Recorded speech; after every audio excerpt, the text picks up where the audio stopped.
উত্তর কলকাতায় শিমুলিয়া পল্লীর ৩ নম্বর গৌরমোহন মুখার্জি স্ট্রিটে অ্যাটর্নি বিশ্বনাথ দত্তের বাড়ি। বিশ্বনাথ দত্তের স্ত্রী ভুবনেশ্বরী দেবী ছিলেন বুদ্ধিমতী ও দেবভক্তি পরায়ণা। তার প্রথম সন্তান একটি ছেলে এবং দ্বিতীয় সন্তান একটি মেয়ে শৈশবেই মারা যায়। পরবর্তী ৩টি সন্তানই ছিল মেয়ে। তাই মন প্রাণ ঢেলে দেবাদিদেব বীরেশ্বর শিবের কাছে মানত করে পেয়েছিলেন এক সবল গৌরবর্ণ হাস্যময় শিশু। তাই ছেলেবেলায় তার নাম রেখেছিলেন বীরেশ্বর। এই নামটাই মুখে মুখে হয়ে দাঁড়ালো বিলে। ওগো শুনছো, তোমার এই দামাল ছেলেকে নিয়ে আমি আর পারি না। বাড়ি শুধু লোক হিমশিম খেয়ে গেল। ও বাবারে বাবা, কি দোষী ছেলে রে বাবা। কি হয়েছে? কার কথা বলছো? এত চেঁচামেচি কিসে? কার কথা আবার? হচ্ছে তো বীরের কথা। কেন, সে আবার কি করলো? কি করেনি? চেঁচাচ্ছি কি আর সাদে? শিমলে পল্লীর সব ফল বাগানের খবর ওনার জানা। রোজ দুপুরে কার বাগানে থেকে আম পেড়ে খাচ্ছে, তো কার বাগানের পেয়ারা, তো কার বাগানের আতা। দল বল নিয়ে রোজ দুপুরে হাঙ্গামা লাগায়। বলো, এসব কি রোজ রোজ ভালো লাগে? কেন, খুব তো শিব ঠাকুরের কাছে মাথা খুলে একটা ছেলে চেয়েছিল। হ্যাঁ, আর তিনি পাঠিয়েছেন একটা ভূত। ভূত? তুমি হাসছো? আজ ওকে ডেকে একটা কড়া করতে দেবে। বেশ তো, ডাকো না তাকে। বিলে, এই বিলে, মা। বিলে, খুব দুষ্টু হয়েছিস তুই। শিগগির এখানে আয় বলছি। আমায় ধরবে? এসো না, মেয়ে দৌড়ে ট্রেনের জন্য ডুব দেবো। আমাকে ধরলেই স্নান করতে হবে তোমাদের। এই দেখেছো আবার দাঁড়ালো। বিলে, এই বিলে, শোন, শুনে যা বলছি। শোনো, আমি বেরোচ্ছি, আমার দেরি হয়ে যাচ্ছে। দুর্গা দুর্গা। নারায়ণ হরি, দাও না মা, দাও না একখানা কাপড়, তোমার মঙ্গল হবে মা। এই সাত সকালে আবার তোমরা এসে উপস্থিত হলে। এখন আমি কোত্থেকে কাপড় পাই? যাও বাবা, তুমি বরঞ্চ দুবারই এগিয়ে দেখো। এখন আমার হাত জোড়া, দাঁড়াবার সময় নেই। তুমি রাজরাজেশ্বরী হবে মা, দাও না মা, দাও না একখানা কাপড়। তুই দাঁড়া, তুই এখানে কি করতে এসেছিস? হ্যাঁ গো, আমার এই পরনের কাপড়খানাতে তোমার কুলোবে? কুলবে বই কি, খুব কুলবে বাবা, খুব কুলবে। তবে এখানে তুমি নিয়ে যাও।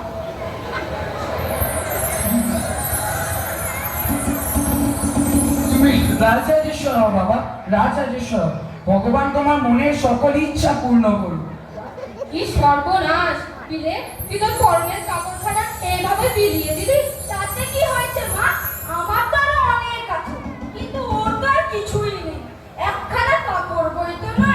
দাঁড়া, আজ দেখাচ্ছি তোর মজা। তোকে যদি না দোতলার ঘরে বন্দি করেছি তো কি বলেছি, দেখি তুই কিভাবে সব বিলিয়ে দিস। ভুলেও পারো না মা, আমি জানলা দিয়ে তোমার সব কাপড় ছুঁড়ে ছুঁড়ে ভিখারিদের দিয়ে দেবো। ও মা, ছেলে বলে কি? হে ভগবান, এই ছেলেকে নিয়ে আমি কি করি? দাঁড়া, আজ আসুক তোর বাবা। আজ তোর একদিন, কি আমার একদিন। এই দিলে, তুই আজ খেলতে এলি না? আজ আমরা বাড়িতে বসে আর নতুন খেলা খেলবো। নতুন খেলা?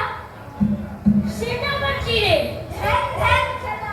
ধ্যান ধ্যান খেলা? সেটা আবার কি? মা বলেছে ওর দিয়ে ধ্যান করলে মাথায় সিমেন্টের জটা বেরোয়। বলিস কি রে? তবে তুই ধ্যান কর দেখি, তোর মাথায় জটা বেরোয় কিনা। তোরা আমার সঙ্গে ধ্যানে ভাগ দেখ না কি হয়।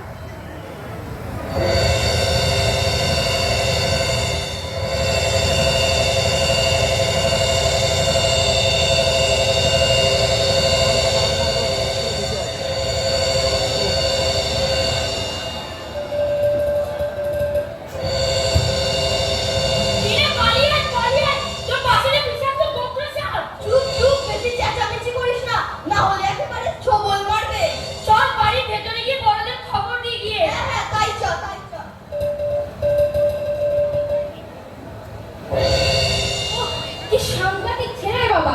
বলি বিলে, তোর কি ভয় ডর বলে কিছুই নেই? বিলে, এই বিলে। হ্যাঁ রে, আচ্ছা, ওই আমি তো কিছুই টের পাইনি। বলিস কি রে? ভয়টা আমাদের হাত পা কাঁপছে। বিশ্বাস কর, আমার কিন্তু কিছুই মনে হচ্ছে না। আয় আমরা আরাম করে খেলি। না, আর খেলতে হবে না। এই তোরা তুমি এখন বাড়ি যা তো। আর তুইও চল আমার সঙ্গে ভেতরে। একেবারে আমার চোখের আড়াল হবি না। চল।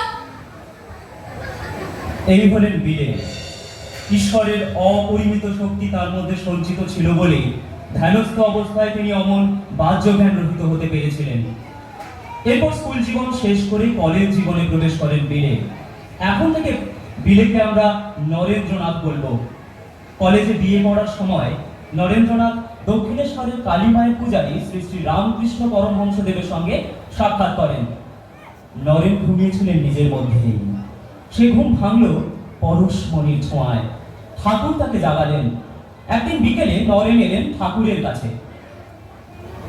নরেনেছি আয় আয় না, আমি যে তোরই পথছে বসে আছি রে। আপনার কাছে আমার একটি প্রশ্ন আছে। আমার কাছে বল বল। তা আপনি কি ঈশ্বরকে সচক্ষে দেখেছেন? দেখেছি কি রে, আমি যে রোজই তার সঙ্গে কথা কই, তবে বিয়ে দেখতে পাবো, আমার এই কথাও বলতে পাবো। এই না দেখি বিশ্বজগৎ ঘুরতে ঘুরতে আকাশে যেন মিলিয়ে যাচ্ছে। আমি যেন মহাপ্রলয়ের মাঝখান দিয়ে ভেসে চলেছি। ঠাকুর, এ কি করলে তুমি আমার?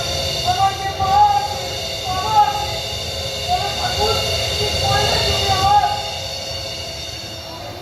এরপর নরেনের পিতার মৃত্যু হয়। সংসারের দায় দায়িত্ব পড়ে নরেনের কাঁধে। এই অবস্থায় নরেন একদিন দক্ষিণেশ্বরে এলেন ঠাকুরের কাছে। হ্যাঁ রে নরেন, একদিন বাদে এলি। হ্যাঁ রে, আমার কথা কি একেবারে ভুলে গেলে হয় রে? যদি সত্যিই ভালোবাসে তাহলে যান না, আমার জন্য মাকে গিয়ে বলুন, যাতে তিনি আমার সব দায়িত্ব দূর করেন। আমি যে মার কাছে কিছু মুখ ফুটে চাইতে পারি রে। তুই নিজেই একবার যা না, তুই নিজে গিয়ে চাইলে মা না করতে পারবি না রে। আমি বললে মা শুনবে? একবার চেয়ে দেখ না। জয় মা, জয় মা। যখন বলছেন আমি যাচ্ছি। জয় মা।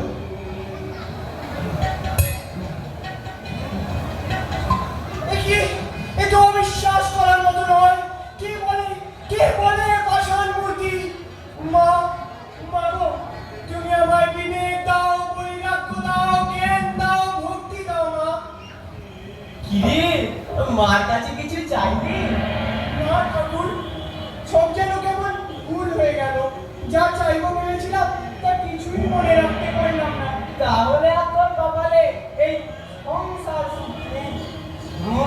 মা বলেছেন তুই একটা বিরাট বট গাছ হবি, জগতে দুঃখী মানুষদের ছায়া দান করবি। ঠাকুরের মহাসমাধির পর সারা ভারতবর্ষ পায়ে হেঁটে ঘুরতে থাকেন নরেন্দ্রনাথ।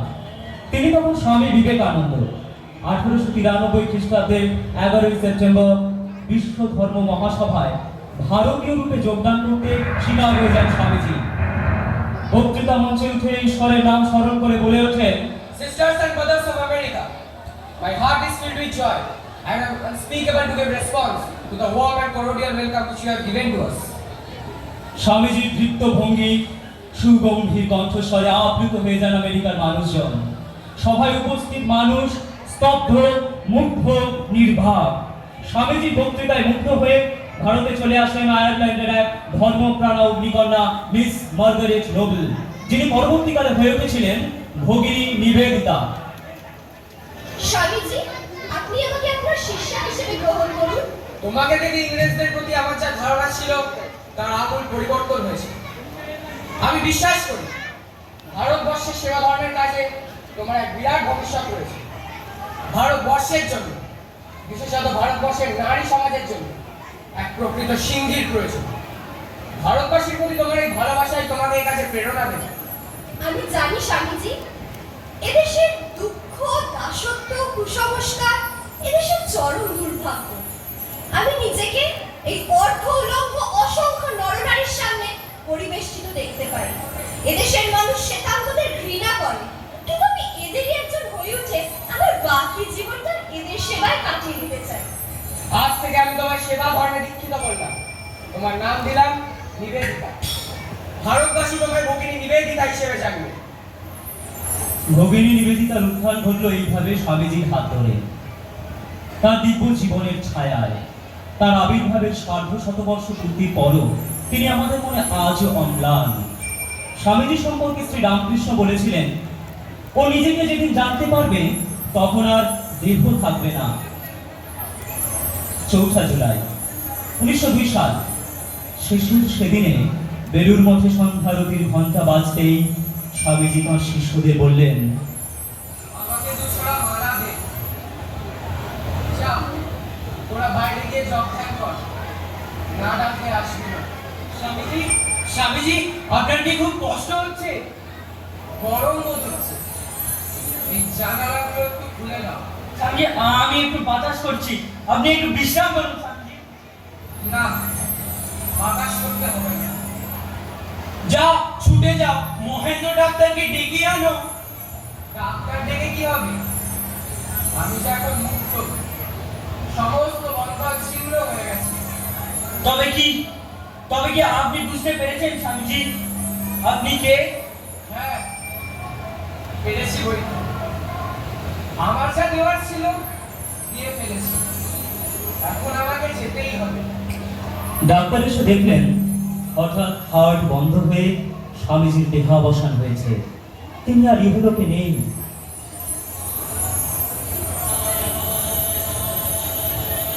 হে ভারত, ভুলিও না তোমার নারী জাতির আদর্শ সীতা, সাবিত্রী, দময়ন্তী। ভুলিও না তোমার উপাস্য মানা সর্বত্যাগী শঙ্কর। ভুলিও না তুমি জন্ম হইতেই মায়ের জন্য বলি প্রদত্ত। ভুলিও না নিচ জাতি, মূর্খ, দরিদ্র, অজ্ঞ, মুচি, ব্যাঘর তোমার রক্ত, তোমার ভাই। হে বীর, সাহস অবলম্বন করো, সদার্থে বলো আমি ভারতবাসী। ভারতবাসী আমার ভাই। বলো মূর্খ ভারতবাসী, দরিদ্র ভারতবাসী, ব্রাহ্মণ ভারতবাসী, চণ্ডাল ভারতবাসী আমার ভাই।